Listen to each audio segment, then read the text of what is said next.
Hi everybody, welcome to Junk Drawer Art with Miss Riley. I'm Miss Riley. Today is Thread It Up Thursday, and so I am revisiting weaving again, just because weaving is one of my favorite things. And kids enjoy it. It's very relaxing. And a lot of times I get a request when we weave in the classroom. I have kids, they want to weave something that they can wear. They want to weave something that can be turned into a bracelet or a necklace or a keychain or something like that. And so today, I want to show you how you can weave an easy bracelet. It could be a necklace, but it would be pretty tight, like maybe like a choker. Please don't tie things around your neck that are made of yarn also. It could choke you, it's not safe. It could be turned into about anything because it's going to have strings on the side that allow you to tie it. So when we weave, I always tell kids, and you've heard me say it over and over again, weaving always happens on a loom. And so the challenge as a fiber artist is to think, okay, well, what could I create a loom out of? What are some different things I could turn into a loom? And so today we're actually going to use drinking straws of all things. And so the drinking straws are going to allow us to create warp lines. So I'm going to put this, you're going to see me put the string through the drinking straws. Those are going to be our warp lines, and then we're going to weave our weft lines over and under to start to create this bracelet format. So what I'm going to do is lower my screen and turn you guys behind me. I have a little table desk here on the floor that I'm working on, and so you can kind of see what I'm doing, and I'll show you the stuff that I have. Oh, perfect, nice, lovely. All right, so I have my straws, and the first thing I actually need to do is run my yarn that I have. You can use any kind of string, but I'm going to run my yarn through my straws. So I want to actually cut pieces that are quite a bit longer than the straws.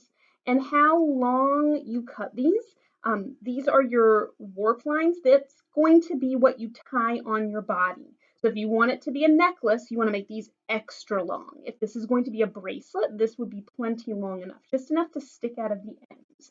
So I'm actually going to make 3 of these.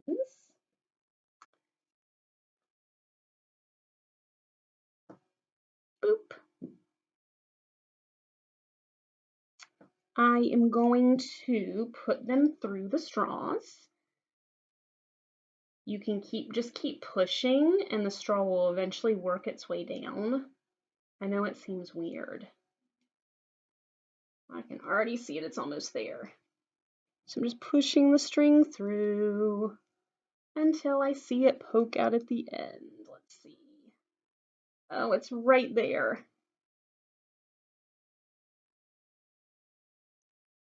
There we go. So I have one here. And while I'm threading these through, just some reminders if you've never watched me do a weaving video before. Weaving is one of the oldest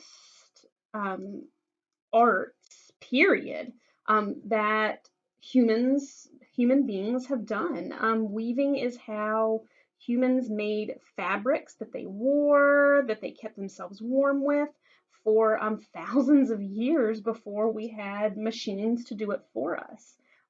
Weaving is no longer a functional art in that we don't have to have it to survive, but it's something that a lot of groups do to celebrate the heritage of it, to make beautiful designs. If you live in Charlotte near me, you can go to the Mint Museum of Craft and Design and just see some amazing things that people have done.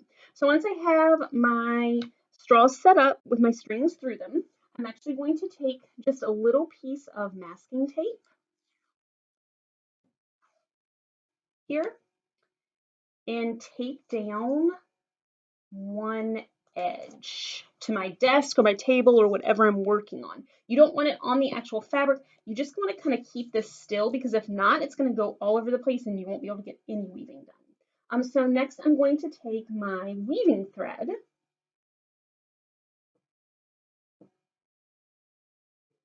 and cut off a good bit of it.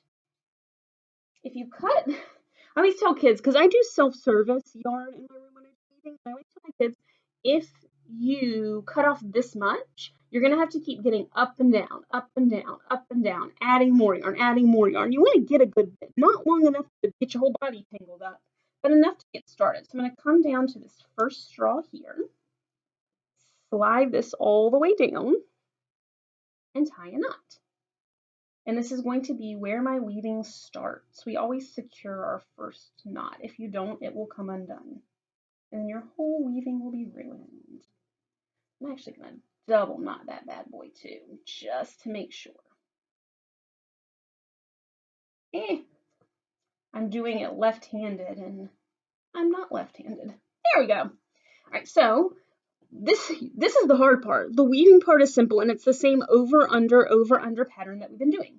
So I'm going to go under and keep pushing it down, over, under,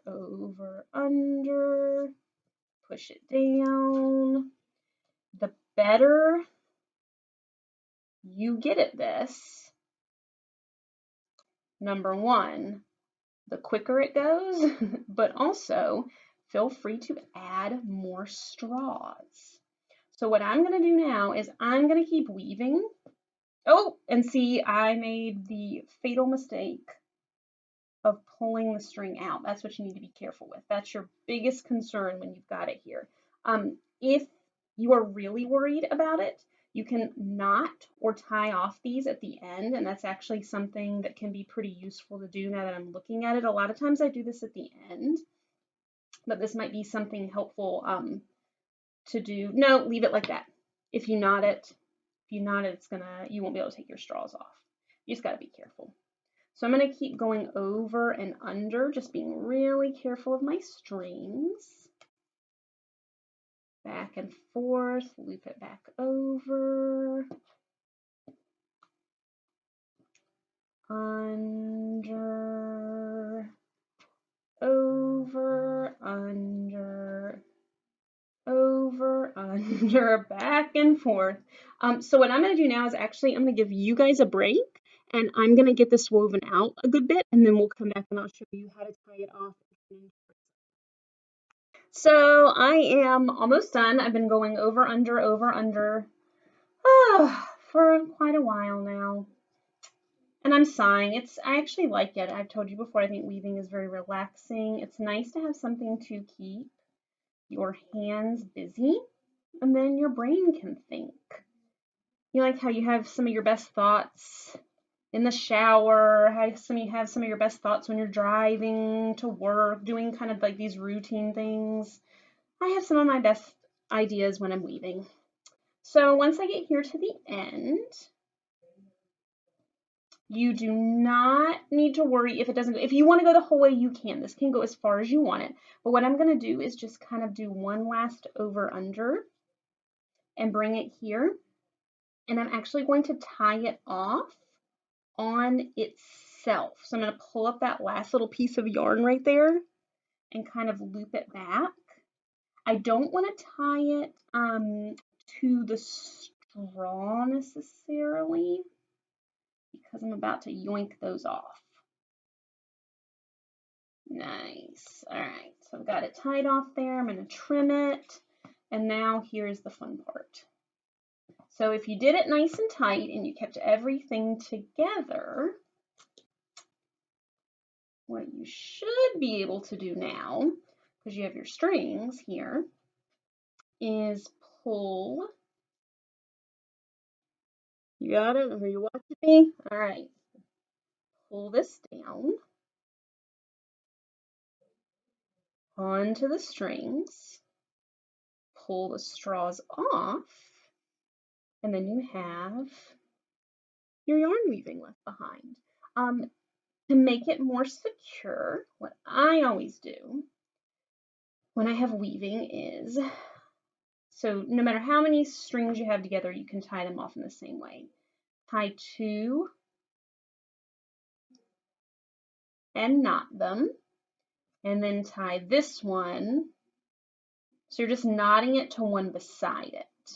And that just kind of closes it off and gives it an end cap right there so the weaving can't slide off. I'm sorry, you could not see that. So I'm just knotting them. I'm going to turn over and do it on the other side. This is just extra string. I know you're looking at it and going, ah, you messed up. No, it's just extra string. I'm gonna knot it here. Then grab this extra one and knot it with the one beside it. And this is where you can kind of say like, oh, is this going to be a keychain that you want to make? Is this going to be a bracelet that you have? And now I can tie it around and trim the extra pieces off. So you can kind of do with it whatever you'd like to, but you have a yarn weaving just using straws as a loom. So I hope you guys have a great time with this today. Please send me pictures of your straw weavings. You can send them to me on Class Dojo if you are an Okra student. You can send them to me on Facebook if you're my friend, or Twitter or Instagram at CS Riley Teach. I hope you guys have a fantastic Thursday, and I will see you tomorrow for Famous Artist Friday. We're going to talk about one of my favorite artists. So I will see you guys then. Have a good day. Bye.